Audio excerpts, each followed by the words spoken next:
What's up everyone, this is Motorola and today I'm going to show you how to fix the Google Gemini app not working. So let's get around to this. So there's a few ways to fix this. The first thing is to hold on to the app and go into app info. In here, click into the storage and cache section, and in here, click into the clear cache section and then clear storage. Usually doing both of these ends up fixing a lot of these types of issues where the app itself is not working.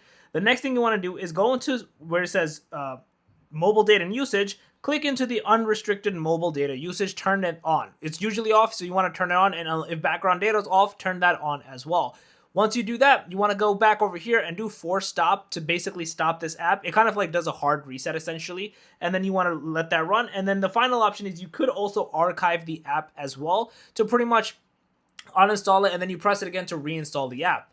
Then the other thing you can do is once you're in network and internet, in here, you want to go over into where it says private DNS. You want to click into private DNS provider host name, and you want to change it to dns.google and press save, and then try to run the app again. Once you do that, the Gemini app will start working and you should not have any issues persist any longer. So yeah, that's basically it. If you guys are video, please don't forget to make sure to subscribe, click that notification bell. I'm going to turn it out. Peace.